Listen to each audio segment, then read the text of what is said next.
और मुक्ति, आत्मा और परमात्मा का मेल।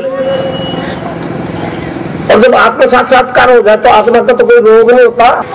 वो जोधपुर के हमारे अस्पताल में मथुरादास माथुर हॉस्पिटल में भर्ती था। उसने कहा कि बीमारी तो मेरी कुकर्मों से लगी, साफ स्वीकार किया मुझे। लेके वो मेरे पास आया था मिलने, मेरे पास बात सही सही बता क्या हुआ। तो उसने कहा जी ये बात है, बीमारी तो मैंने खरीदी थी। और लोगों ने मुझे कहा कि गुरुजी के पास चलो, तो हमने कहा गुरुजी के पास क्या होगा। तो उसके छोटे भाई ने कहा कि यहाँ एक गुरुजी बैठते हैं, वो करो। उसने कहा डॉक्टर को कि डॉक्टर साहब आपका ये HIV पॉजिटिव अगर मेरे जीवन भर रहे तो मुझे कोई परेशानी नहीं है, कोई काम ऐसा नहीं जो नहीं कर सकता। और कल कुश्ती लड़ा दो किसी पहलवान से मेरे को, तो मैं तो एड्स रोगी हूं ना। तो मेडिकल साइंस भी सारी परेशान है। अच्छा, दूसरा केस जो ठीक हुआ, एक बद्रीनारायण, वो भी उसी अस्पताल में भर्ती, वही अरविंद माथुर ट्रीटमेंट कर रहा, मेरा चला है वो। अलग वो बेचारा दब रहा है कि वेस्ट वाले मेरे को गुरुजी ऑर्थोडॉक्स कह देंगे, आप उनको मनवा लो। मैं ठीक। अब वो बद्री भर्ती हो गया, ड्रिप चल रहा है, गांठें हो गई शरीर में, और पस फॉर्म हो गया उसमें। अब पस फॉर्म हो गया तो बदबू आने लगी। तो डॉक्टर्स ने कहा ये तो सारा वार्ड खाली हो जाएगा, तो बदबू आने लगी शरीर में इसके। किसी तरह छुट्टी दे दी। मगर छुट्टी देने से पहले एक मेरा शिष्य गया जोधपुर का, गंगाराम नाम का एक है, वो इसमें बेचारा भगता ही रहता है। तो बद्री को जानता था, मित्रता थी, कहने लगे बद्री ये तो गड़बड़ होगी। उसने कहा गंगाराम जी डॉक्टर कहते हैं 10-15 दिन की बात है, गड़बड़ यही है। उसने कहा पता बद्री तू ठीक हो जाए, हमारे गुरुजी तस्वीर दो तेरे को, तू ध्यान तो कर देख। कोई मतलब ये नहीं कि ठीक हो जाएगा, क्या पता। मैं उस वक्त बॉम्बे था, 2003 की बात है। मैं आया बॉम्बे से कोटा, तो कोटा आके उसने दीक्षा ली। मगर हॉस्पिटल में वो तस्वीर बेड पे टांग दी, और सोते सोते यहाँ ध्यान करने लग गया मेरा, उसको योग शुरू हो गया। तस्वीर ने योग कैसे शुरू करा दिया, साइंस जवाब क्यों नहीं देती है। अब उससे वो उसका वेट बढ़ गया। 22 मई 2003 को वो आया मेरे पास कोटा में दीक्षा लेने के लिए। तब तक तो 5 kg वजन बढ़ गया था, और आज तो पता नहीं उसमें कितना भी तो मिला नहीं होगा, 60-65 से तो ऊपर निकल गया था पहले। आया होगा शायद, वो कहा तो रहा था, कहा था कई लोगों ने कहा आएगा बदले, आएगा पता नहीं आया क्या। अब वो खड़ा एड्स रोग लगता क्या, ऐसे हजारों हैं। बैठ बेटा। अब सवाल ये पैदा होता है कि तस्वीर से ही क्या हो गया। हमको ऑर्थोडॉक्स कहकर तस्वीर मूर्ति पूजा क्या करके जो खिल्लियां उड़ाते थे, अब वो जवाब दे इसका, ये मेरी तस्वीर ने इसका क्या कर दिया। इसकी तरह आ जाओ, तुम्हारा भी ठीक हो जाएगा एड्स, तो नहीं होगा।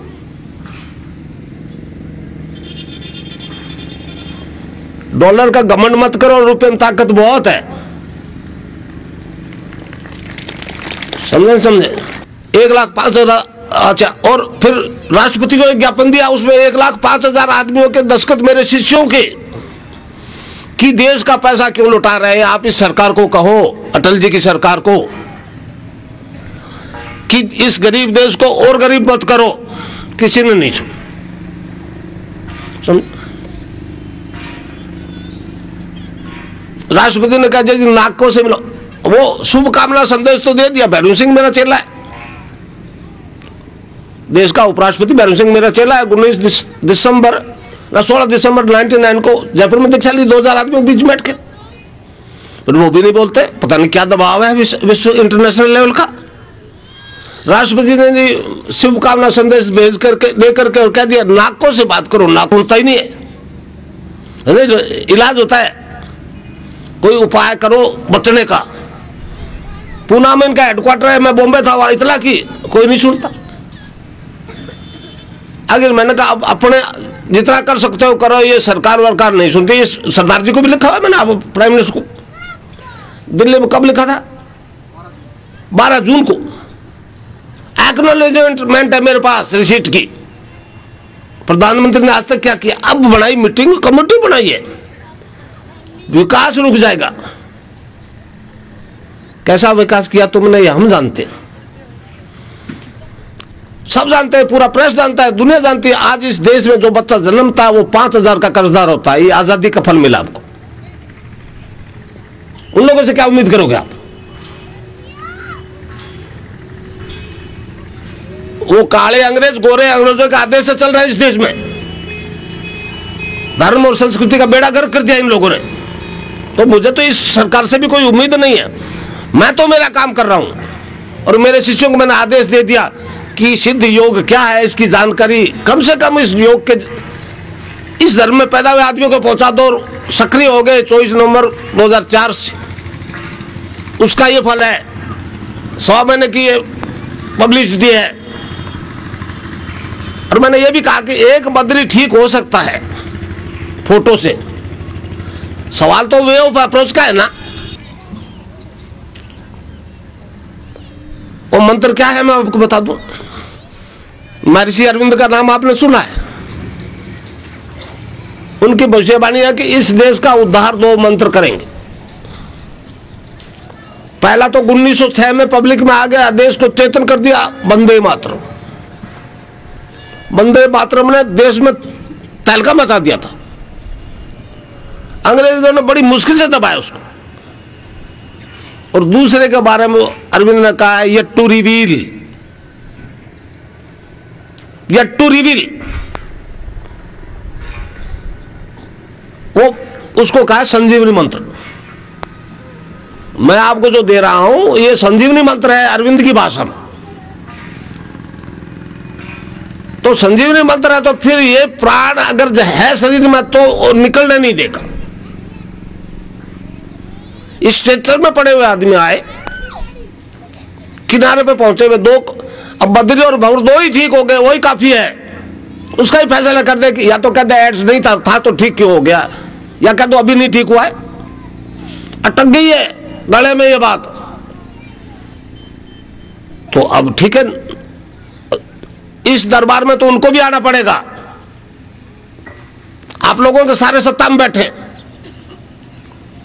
अगर ये धर्म की जागृति पूरे राष्ट्र स्तर पर आ जाए, पीछे पीछे घूमेंगे तुम्हारे वो। बहुत इन्होंने 55 साल की आजादी में 5,000 प्रति व्यक्ति कर्ज। ईमानदार है क्या? अब वो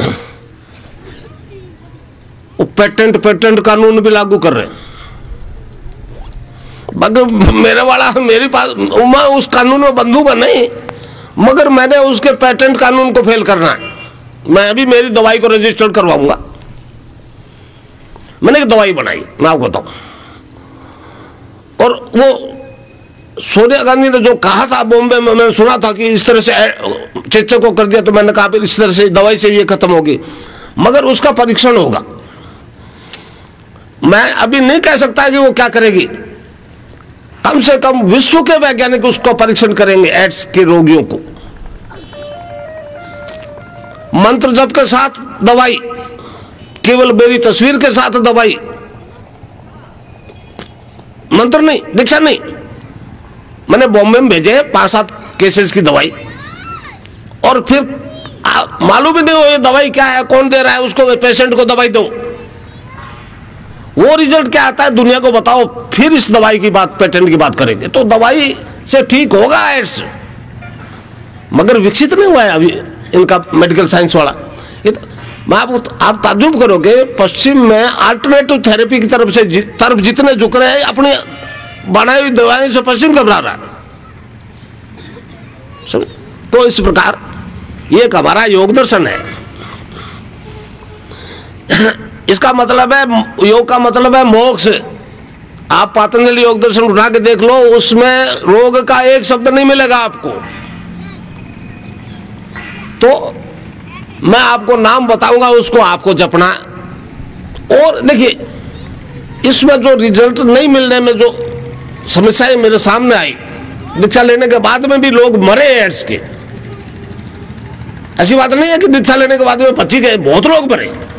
और उसका कारण एक ही समझ में आया कि वो फलाना होम्योपैथ ठीक करता है कि वो भटियाणी माता जी के मंदिर में चलो ठीक हो जाएंगे, कहाँ फंस गया उल्टा, वो मेरे को छोड़ करके जब छोड़ दिया वो वहां चले गए, वो मर गए। तो इस तरह से आस्था डिवाइड नहीं होनी चाहिए एड्स के पेशेंट की। या तो दवाई ले रहे हो लेते रहिए, और दवाई लेते रहिए, मगर नाम जब ये आस्था अगर रहेगी तो जितने भी एड्स रोगी आए हैं एड्स से नहीं मरेंगे। अब एक एड्स ही नहीं, कैंसर ठीक हो रहा है। अब कैंसर क्यों ठीक रहा है मैं आपको बताऊं। एक यहाँ के एक डॉक्टर मेरे पास आए थे 7-8 साल पहले, 91-92 की बात है, आर.के. चौधरी, आजकल वो अजमेर है राजस्थान में, हॉस्पिटल सुप्रिटेंडेंट है। कैंसर स्पेशलिस्ट में पैदा हो जाते हैं पूर्व जन्म के संस्कार से, इस जन्म की संकट से, खाने पीने की गड़बड़ से, कारण कई हो सकते हैं। और वो जीन्स, वो तत्व आदमी के टिश्यूज को आत्महत्या करने के लिए ऑर्डर देते हैं, और उसका हुक्म मान करके वो टिश्यूज आत्महत्या करने लगते हैं। इस तरह से शरीर गल जाता है, आदमी मर जाता है। हमको नहीं पता, वो रीजन नहीं पता है, कीमोथेरेपी देते हैं, मगर कैंसर डिक्लेयर कर दिया, आज तक एक नहीं बचा। इसी तरह से HIV पॉजिटिव डिक्लेयर करने के बाद में ये भी एक ही केस नहीं बचा सके आज तक, और मैंने हजारों ठीक कर दिए। तो मैंने कहा डॉक्टर साहब अब हमारे वाली बात भी सुन लो। हमारे योग के हिसाब से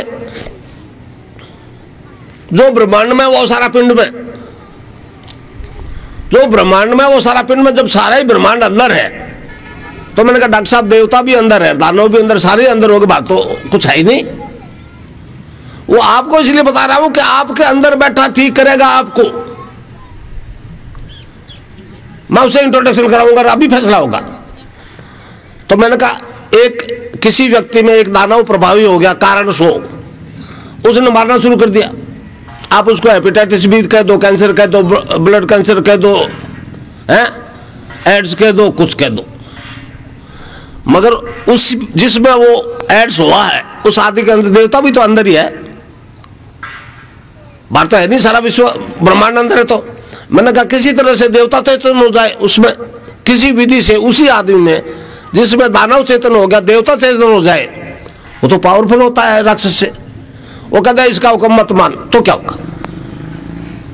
तो कहने लगा फिर तो कैंसर क्योर होना चाहिए। मैंने कहा फिर मानोगे तभी जब 150 ठीक हो जाए, मगर होना चाहिए क्योरेबल। तब से मैंने देना शुरू कर दी, ये बात बतानी शुरू कर दी कि इस दानव को आप कैसे मार सकते हो। अपने अंदर वाले देवता को चेतन करो।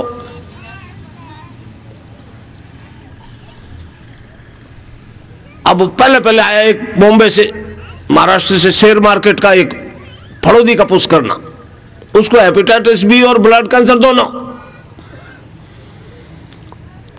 वो गांधी मैदान जोधपुर में दीक्षा में आया, दोनों बीमारियां 20-25 दिन में ठीक हो गई।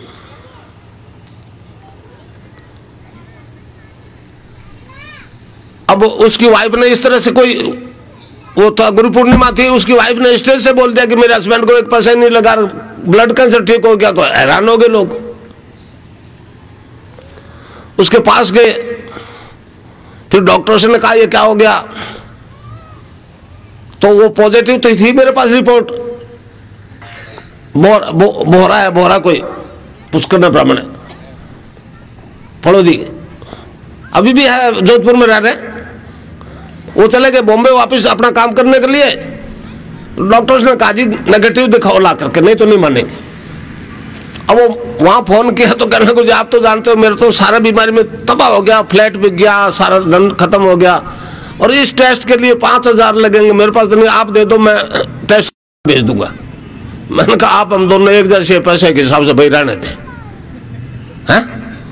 जैसा तो है वैसे ही मैं हूं, हैं? ये रियलिटी है। वो बोरा आज भी बैठ रहा है। और यहाँ ये रहा इंजीनियरिंग कॉलेज, सेकेंड ईयर में एक लड़का हेपेटाइटिस बी होगा, ऑल इंडिया मेडिकल इंस्टीट्यूट ने कह दिया, पहले बिठते ही ले गए उसके पेरेंट्स वगैरह, तो कहने लगे देखो बात साफ है कि ज्यादा जिएगा तो साल भर, नहीं तो 6 महीने में खत्म हो जाएगा। उस लड़के ने मुझे कहा, अब भी कहा थोड़े दिन पहले, यही है, अभी सर्विस भी लग गई इंजीनियरिंग कॉलेज बीकानेर में उसकी, 5 साल 4 साल हो गए, अब भरा क्यों नहीं? हेपेटाइटिस बी का तो इलाज नहीं, यही बेटा मैं प्रेस के सामने भी उसको हाजिर कर सकता हूँ, इंटरव्यू ले लो, उसका फोटो ले लो, उससे बात कर लो, सर्विस रिकॉर्ड देख लो उसका। तो सभी बीमारियां ठीक हो रही है। हमारे योग में कोई रोग असाध्य नहीं है। गोरखनाथ जी ने कहा है, ये इस योग की बात कही है, गोरखनाथ जी ने कहा है ये ऐसा योग है, ये वेद रूपी कल्प तरु का अमर फल है, ये अमर है, योग अमर फल है। इससे साधक के त्रिविधि ताप शांत होते हैं, आदि दैहिक, आदि भौतिक, आदि दैविक। मतलब आपकी अंग्रेजी भाषा में फिजिकल डिजीज, मेंटल डिजीज और स्पिरिचुअल डिजीज, इससे बाहर कोई रोग होता ही नहीं। इसलिए सारे रोग ठीक हो रहे, सारे रोग ठीक हो रहे हैं। मगर वो सवाल वहां, पहली बात तो एक विश्वास इसलिए नहीं होता कि पैसे नहीं देता। मुझे एक बात बताओ, एक एड्स का पेशेंट ठीक हो गया, जवान लड़का, उसकी लाइफ की कोई कीमत आंक की जा सकती है? क्या पैसा लूं बोलिए, कितना पैसा लूं बोलिए? बॉम्बे मुझे कहा था, हम कहते ले लो, पैसे बिना काम नहीं चलता। अच्छा मैंने ले लेंगे, चलो कितने ले? कम से कम 1100 रुपये लो, एंट्री फीस ले लो, अंदर घुसने की दीक्षा मत लो। मैंने कहा अगले प्रोग्राम से, मरीन ड्राइव में भारतीय विद्या भवन में मेरा प्रोग्राम था, मैंने कहा उससे ले लेंगे। एक बात का और जवाब दे दो, कितना धन आ जाएगा कि मैं संतुष्ट हो जाऊंगा? और वहां फंस गए, धन से कोई संतुष्ट हुआ है? कहने कुछ संतुष्ट तो नहीं हो गए। तो मैंने कहा सुन लो बात, ये शरीर की एक सीमा है, ये उसके बाद में एक क्षण नहीं रहेगा। अगर धन के चक्कर में पड़ गया, मेरे गुरु का आदेश जो है उसकी पालना नहीं कर पाऊंगा। मेरे लिए गुरु ही सर्वोपरि है, मुझे धन की इच्छा नहीं है। इसलिए धन से ठीक नहीं होने वाला, ये धर्म है, धर्म हमारा योग है ये। और जितने भी आए, जिस समस्या के लिए आए, समाधान होगा। एक समस्या का समाधान नहीं है ये दूसरा जीवन शुरू होता है। गुरु अगर गुरु है तो वो उससे दीक्षा लेके द्विज बनता। तो इस प्रकार मैं जो आपको नाम बताऊं उसको आप जपो, मन ही मन जपो, और मंत्र उसके साथ नहीं। ले रखिए दीक्षा तो भाई दोनों में से एक जपो। और जब मंदिर जा रहे हो कि कोई घंटी बजा रहे हो कि कोई कर रहे हो, करते जाइए, नाम वही जपो जो मैं बताऊं। और ध्यान में इस जगह मेरी तस्वीर का ध्यान करना। तो नाम जपोगे, मन ही मन जपना। देखिए 3 तरह से जपा जाता, एक तो बोल करके, एक में ओठ जीभ तो हिलते मगर आवाज नहीं निकलती, एक में मुंह बंद है, उसको कहते हैं मानसिक जप। तो आप मानसिक जप करोगे, मन ही मन जपते रहो। लोग कहते जी हम तो माला फेरनी शुरू कर दी, सुबह से 2 माला फेर, ऐसा नहीं। मानसिक जप शुरू कर दो, राउंड दी क्लॉक करो, खाते पीते चलते फिरते नहाते धोते टट्टी जाते पेशाब करते, वो नाम जपते रहो मन ही मन। और कुछ भी काम करते रहो दिन भर, वो नाम जपते रहो मन ही मन। कुछ दिनों में वो अजपा शुरू हो जाएगा। अजपा जाप एक टर्म से जप विज्ञान में रैदास जी के एक भजन से वो स्पष्ट होती है, मैं इसलिए उदाहरण दे देता हूं। रैदास जी ने एक जगह कहा है, अब कैसे छूटे नाम रट लागे, अब कैसे छूटे नाम रट लागे। तो 15-20 दिन में वो अजपा शुरू हो जाएगा। आप नींद में उठोगे जागोगे तो पाओगे कि अंदर कोई जप रहा है। अंदर वाले डॉक्टर ने काम शुरू कर दिया है, बाहर वाले को छोड़ना नहीं। अंदर वाले ने जो दवाइयों की बात ज्ञान उनको दे दिया है, बाहर वाले को वो तो उनके पास है, वो तो ठीक है, गलत नहीं है, मगर अभी और ज्ञान वो अंदर वाला देगा। इसलिए आप बाहर वाले डॉक्टर अंदर वाले डॉक्टर दोनों से जुड़ जाइए, कोई भी रोग असाध्य नहीं रहेगा, समझे। तो इसलिए अब डॉक्टर हैरान है कि अंदर वाला डॉक्टर यही अड़ंगा लगा दिया इसने। मेडिकल कॉलेज बीकानेर के प्रिंसिपल है, उन्होंने एकदम मुझे इनवाइट किया था इन राइटिंग लिख के योग दर्शन के लिए। 100-150 डॉक्टर आए। तो मैंने बताया तो कहने लगे हाँ, इससे वो दवाई से भी हम इम्यून सिस्टम को ठीक करते हैं, इससे भी, योग से भी होता है। स्वीकार किया उन्होंने, डॉक्टर्स ने। मगर वो तो अब दवाई फार्मेसी तो अमेरिका में ना, वो तो एक भंवरलाल ने मुझे कहा, देखिए मैं आपको बताऊं, भंवर ने आया, वो अरविंद माथुर उसको कहा दवाई लेनी पड़ेगी जीवन पर, दवाई लेनी पड़ेगी जीवन पर। उसने मेरे को कहा इतने दबाव क्यों देते हैं, क्या दवाई वाली कंपनी उनको कुछ देती है क्या? मैंने कहा कार्य देती। मैं दिल्ली गया तो मुझे पता लगा कि सरकार ध्यान क्यों नहीं दे रही। मैंने किसी को पूछा, अरे ये क्या है, मतलब एक सच्चाई उसको भी निकलने में दिक्कत हो रही है। कहने लगे गुरुजी, स्वास्थ्य मंत्री जो है ना भारत सरकार का, उसको पश्चिम की वो फार्मेसियां करोड़ों रुपए देती है, आपके पास चारा नहीं है देने को। मैंने वो तो नहीं भाई, तो पैसे को कोई मानता ही नहीं, और मैंने पैसे को माइनस देके ये काम कर दिया। कई लोग मुझे कहते हैं कितने दिन करेगा, पैसा तो नहीं है इसके पास। मेरे पास जन्म से पैसा नहीं। फिर मैंने बॉम्बे वालों को कहा, मेरी बात सुन लो, बॉम्बे आया हूं कि हाँ, आपने आने जाने का टिकट दिया, यहाँ फ्लैट दिया, खाना होटल का नहीं खाता हूं तो किचन का व्यवस्था की, और ये कार दी वैन मारुति, और ये अरेंजमेंट कर रहे हो मीटिंग का, रुपये ने रोका क्या मेरा रास्ता?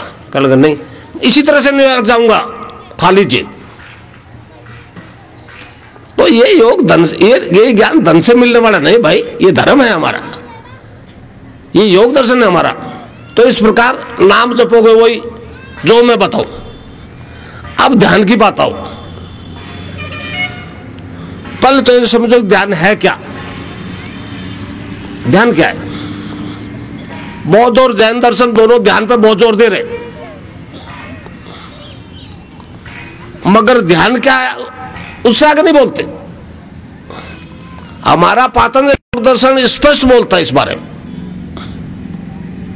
योग के 8 अंगों का अनुष्ठान बताया है, यम, नियम, आसन, प्राणायाम, प्रत्याहार, धारणा, ध्यान, समाधि। तो ये जो है इस नाम जप से, क्योंकि चेतन है, गुरु का आदेश है, आपकी कुंडलिनी जाग जाएगी। आप देवी पूछते, देवी को पूछते हो ना सभी लोग, कोई दुर्गा को, कोई अंबा को, कोई राधा को, कोई सीता को, है? योग ने उसका नाम रख दिया कुंडलिनी। वो रीढ़ की आखिरी हिस्से में रहती है, सुषुप्ति में। वो जागृत होती है समर्थ गुरु के आशीर्वाद से। तो जो नाम दूंगा, जो मंत्र दूंगा, उससे वो कुंडलिनी जाग जाएगी और सीधी खड़ी हो जाएगी ऊपर मुंह करके सुषुम्ना के अंदर। अब वो यहां पहुंचना जाएगी सहस्त्रार में। अब वो ऊपर उठने की कोशिश करेगी, ऊपर कैसे उठे? जैसे आप देखते हो रॉकेट ऊपर जाते, नीचे स्पार्क होता है तो झटका लगता ना, इसी तरह की कोई विधि जब तक पुश नहीं करेगी नीचे से तो कुंडलिनी ऊपर नहीं खिसकेगी। तो योग में मोटे तौर से 5 वायु कराते हैं। योग में प्राण, अपान, समान, उदान और व्यान। प्राणवायु जैसे हम श्वास लेते हैं इसको प्राणवायु कहते हैं। अपान वायु नाभि से नीचे के डिस्चार्ज को फेंकता है बाहर। अलग अलग वायुओं का शरीर में अलग अलग काम है। अब कुंडलिनी रहेगी रीढ़ गड्डी के आखिरी हिस्से में, और अपान वायु नीचे फेंकता है गंदगी को। बस डिलीवरी हुई, टट्टी, पेशाब सब वो अपान वायु नीचे फेंकता है। अब वो ऊपर उठे तो कुंडलिनी को धक्का लगे तो ऊपर आवे, क्योंकि रीढ़ की हड्डी के आखिरी हिस्से में चक्रम पे वो 3.5 आंटे लगा के सोई हुई है। वो जब खड़ी हो जाएगी तब फिर आपको बंद लगना शुरू हो जाएगा। आप आराम से बैठ जाइए और केवल यहां मेरे को देखिए, यहां आज्ञा चक्र पे मेरा ध्यान कीजिए और नाम जब चालू, तो वो कुंडलिनी जागृत हो जाएगी। जागृत होते आपका शरीर, प्राण, मन और बुद्धि अपने कंट्रोल में कर लेगी और सारी योगिक क्रियाएं सीधा अपने अधीन करवाएगी। कोई भी साधक चाह करके भी उसमें हस्तक्षेप नहीं कर सकता। तो पहला बंद लगेगा मूलाधार में, अब बंद लग गया, अपान वायु नीचे नहीं जाएगा, ऊपर उठेगा। खास तौर से इसमें रीढ़ की हड्डी की एक्सरसाइज होगी, क्योंकि सुषुम्ना से पूरा शरीर जुड़ा हुआ है, यहां से इस जगह से, है? इस जगह का ऑर्डर जितने पास हो रहा है पूरी बॉडी में, सारे सिस्टम्स में, तब तक कोई गड़बड़ नहीं है। यहां का आदेश मिलना में कोई गड़बड़ आ गई, कोई ब्लॉकेज हो गया, तब फिर सिस्टम गड़बड़ा जाते। इसलिए खासतौर से रीढ़ की हड्डी की एक्सरसाइज होगी, उसी अंग की क्रियाएं करवाई कुंडलिनी जो आपका बीमार है। डायबिटीज वाले का अलग है, अस्थमा वाले का अलग है, गठिया वाले का अलग है। तो इस तरह से जो योग करवाएगी वो उस आदमी की जरूरत क्या है उसी के अनुसार कराएगी। अब आपको कोई जरूरत नहीं है योग की तो नहीं करवाएगी, सीधी समाधि लगेगी, सीधी समाधि लगेगी। अगर जरूर है भाई कोई सिस्टम काम नहीं कर रहा तो फिर उसी अंग विशेष को स्टिमुलेट करेगी, टोन अप करेगी कुंडलिनी। जब तक वो स्वस्थ नहीं हो जाए तब तक वो काम चालू रखेगी। ये योग होगा आपके ध्यान के दौरान, जब आप ध्यान करोगे। ध्यान के लिए एक ही शर्त है, सुबह सुबह खाली पेट ध्यान करो। नहाने की व्यवस्था ठीक है, नहीं तो बिना नहाए काम चलेगा, वो तो अंदर वाली सफाई करना है ना। नहा कर घना शरीर साफ कर लिया, पार नहीं पड़ी। अब मगर वो हाइजीनिक पॉइंट ऑफ व्यू से नहाना जरूरी भी है। किधर ही मुंह कर लो, आंख बंद कर लो या मुझे देखो और नाम जब चालू। नाम जब बंद नहीं होते। देखिए ये योग और समाधि के लालच में आप नाम को ढीला नहीं छोड़ना। मैं आपको साफ बता रहा हूं, नाम ही इलाज करेगा आपको। ये ईश्वर का नाम ही सारी समस्याओं का अंत करेगा आपको। और सारे रोगों से मुक्त करेगा। छोटी छोटी बीमारी, थायराइड, छोटी सी थायराइड, जीवन भर दवाई दो, यहां तो 7-8 दिन में क्योर हो रही है, एक नहीं हजारों की होगी। तो कोई रोग इनक्योरेबल नहीं है हमारे दर्शन के हिसाब से। नाम जपना पड़ेगा, नाम नहीं। वो अंदर वाला डॉक्टर बैठा ना, मैंने कहा अंदर वाला आप डॉक्टर बैठा, उसे इंट्रोडक्शन करवा दूंगा मैं। तो वो राम तो आपके अंदर बैठा है, तो उसको जपोगे तो आखिर उसको कहना पड़ेगा अभी पीछा नहीं छोड़ता, रोग शोक करो खत्म, बाढ़ ठीक हो जाएगा, कोई रोग नहीं रहेगा। तो इस प्रकार कुंडलिनी ऊपर खिसकी, नाभि से ऊपर जो ही आई, सुषुम्ना से ऊपर आ रही है, दूसरा बंध लग जाएगा। इसको कहते हैं उड़ियान बंध। आप चाहे कितने मोटे हो, नाभि रीढ़ की हड्डी चिपक जाएगी, चाकर को नहीं कर सकते। और फिर ऊपर उठती उठती एक कंठ के नीचे गड्ढा, इससे ऊपर चली जाएगी तो तीसरा बंध लग जाएगा। इसको कहते हैं जालंधर बंध। अब इसके बाद में बंध नहीं लग सकते, रीढ़ की हड्डी का बाकी छोटा सा हिस्सा रह गया गर्दन वाला, तब प्राणायाम होता है। तब प्राणायाम होता है। प्राणायाम जब पूरा हो जाता है आदमी समाधि से होता है, आज्ञा चक्र से ऊपर निकल जाती है कुंडलिनी, समझे। पर समाधिस्थ होने के लिए पहली शर्त है पूर्ण रोग मुक्ति। ओ गठिया का दर्द हो रहा है और ध्यान न लगा, समाधि लगेगी क्या?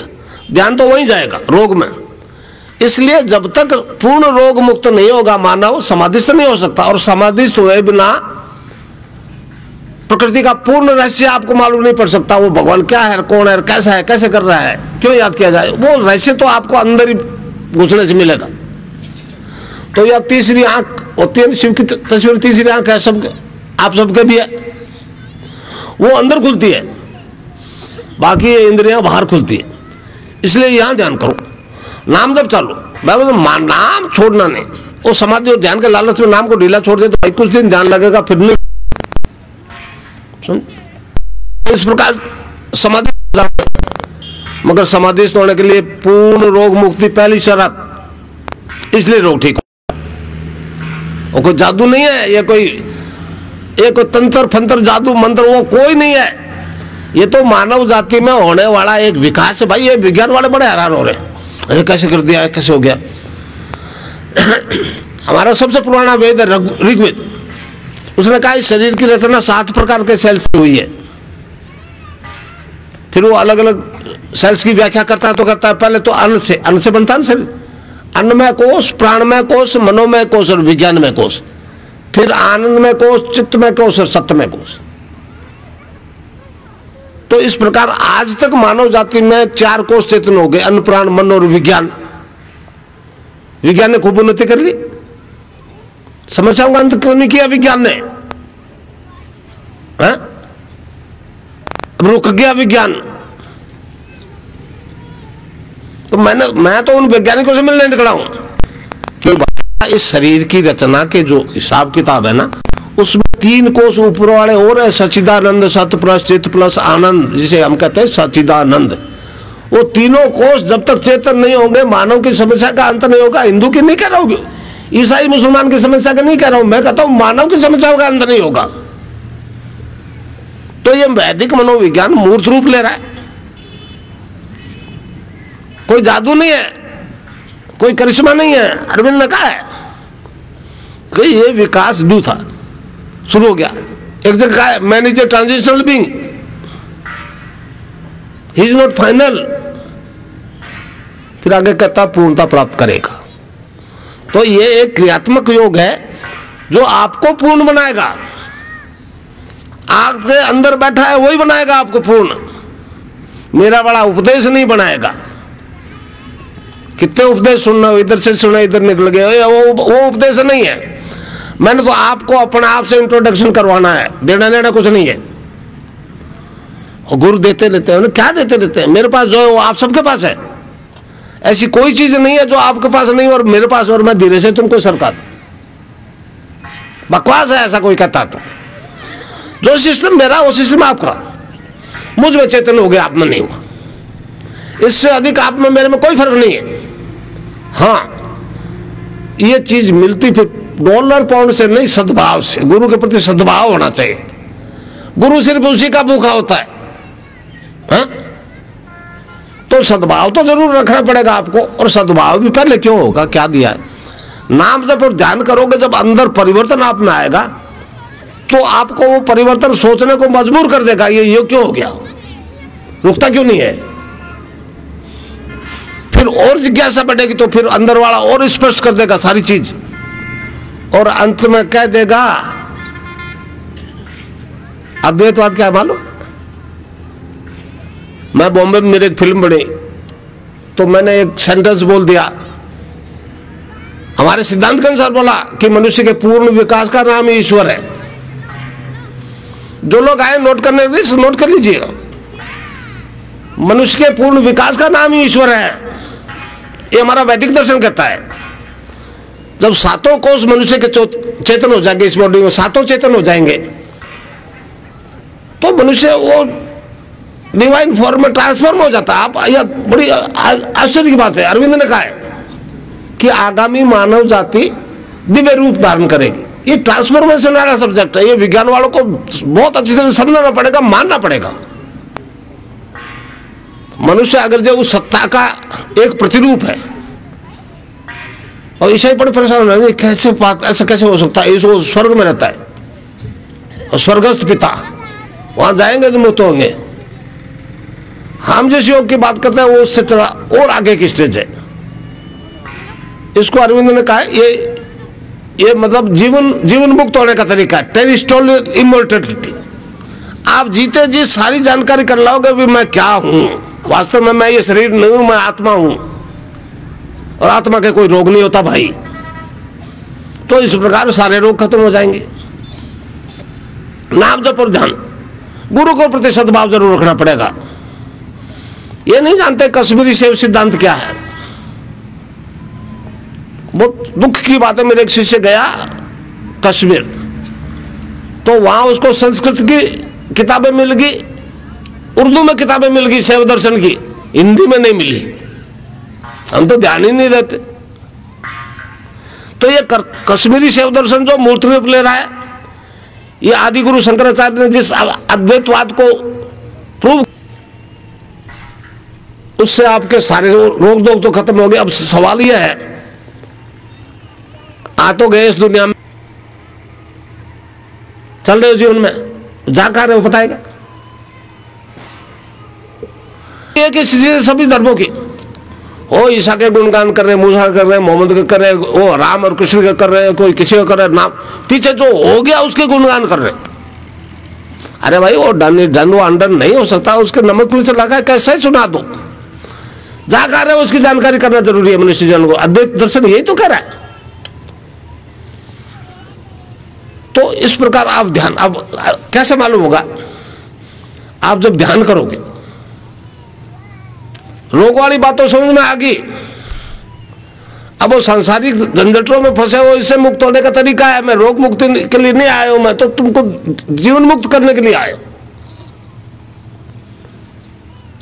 रोग में तो क्या है, अभी ये वकील साहब बैठे देखिए, मेरे हीमोफीलिया ठीक होगी,